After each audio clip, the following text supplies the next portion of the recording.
പാകിസ്ഥാനെതിരായ നടപടികളിൽ കേന്ദ്ര സർക്കാരിന്റെ നിർണായക നീക്കം. സംയുക്ത സേനാ മേധാവി പ്രതിരോധ മന്ത്രി രാജ്നാഥ് സിംഗുമായി കൂടിക്കാഴ്ച നടത്തുകയാണ്. പ്രതിരോധ മന്ത്രിയുടെ വസതിയിൽ നടക്കുന്ന കൂടിക്കാഴ്ചയിൽ BSF മേധാവിയും പങ്കെടുക്കുന്നുണ്ട്. ആഭ്യന്തരമന്ത്രി അമിത്ഷാ നേരത്തെ BSF മേധാവിയുമായി കൂടിക്കാഴ്ച നടത്തിയിരുന്നു. അതിനിടെ അറബിക്കടലിൽ ഇന്ന് നാവികസേന വീണ്ടും യുദ്ധക്കപ്പലുകളിൽ നിന്ന് മിസൈൽ പരീക്ഷണം നടത്തി. VS രഞ്ജിത്ത് നമുക്കൊപ്പം. VS രഞ്ജിത്ത്, സേനാ വിന്യാസങ്ങളടക്കം ചർച്ചയാകുന്ന തരത്തിലാണല്ലോ യോഗങ്ങൾ നടക്കുന്നത്. എന്തൊക്കെയാണ് വിവരങ്ങൾ?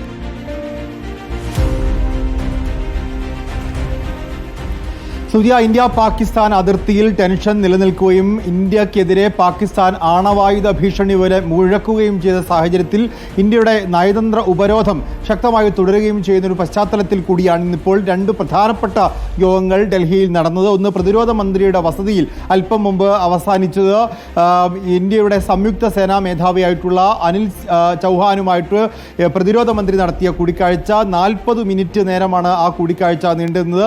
അതുപോലെ തന്നെ അമിത്ഷാ BSFിന്റെ മേധാവിയായിട്ടുള്ള ദൽജിത്ത് ചൗധരിയുമായിട്ടുള്ള കൂടിക്കാഴ്ച നടത്തി. ഈ രണ്ട് കൂടിക്കാഴ്ചകളുമാണ് ഇന്ന് ഡൽഹിയിൽ വൈകിട്ട് നടന്ന പ്രധാനപ്പെട്ട കൂടിക്കാഴ്ച.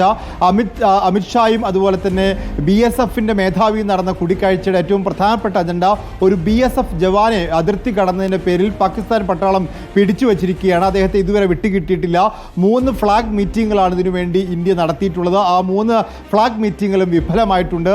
ഈ ജവാന്റെ കുടുംബം ഇന്ത്യ സർക്കാരിനോട് പ്രധാനമായിട്ടും ആവശ്യപ്പെട്ടുള്ളത് എത്രയും പെട്ടെന്ന് അദ്ദേഹത്തെ തിരിച്ചു കൊണ്ടുവരാനുള്ള നടപടി സ്വീകരിക്കണമെന്നുള്ളതാണ്. അക്കാര്യങ്ങൾ കൂടി പരിശോധിക്കുന്നതിന് വേണ്ടിയാണ് BSF മേധാവിയുമായി അമിത്ഷാ കൂടിക്കാഴ്ച നടത്തിയത്. അതോടൊപ്പം തന്നെ വളരെ പ്രധാനപ്പെട്ട കൂടിക്കാഴ്ചയായിരുന്നു പ്രതിരോധ മന്ത്രി സംയുക്ത സൈനിക മേധാവിയുമായി കൂടിക്കാഴ്ച നടത്തിയത്. ആ കൂടിക്കാഴ്ച 40 മിനിറ്റ് നീണ്ടു നിന്നു. നമുക്കറിയാം, ഇന്ന് ഉച്ചയോടുകൂടി തന്നെ നമ്മുടെ നാവികസേന അറബിക്കടലിൽ മിസൈൽ പരീക്ഷണം നടത്തിയിരുന്നു. ഇതടക്കം നമ്മുടെ കരസേനയും നാവികസേനയും വ്യോമസേനയും ഒക്കെ സർവ്വസജ്ജമായിട്ടിരിക്കുകയാണ് എന്നാണ് മനസ്സിലാക്കാൻ സാധിക്കുന്നത്. അതിൻ്റെ വിലയിരുത്തൽ കൂടിയായിരിക്കണം ഒരുപക്ഷെ ഇന്ന് നടന്ന യോഗത്തിൻ്റെ പ്രധാനപ്പെട്ട അജണ്ട.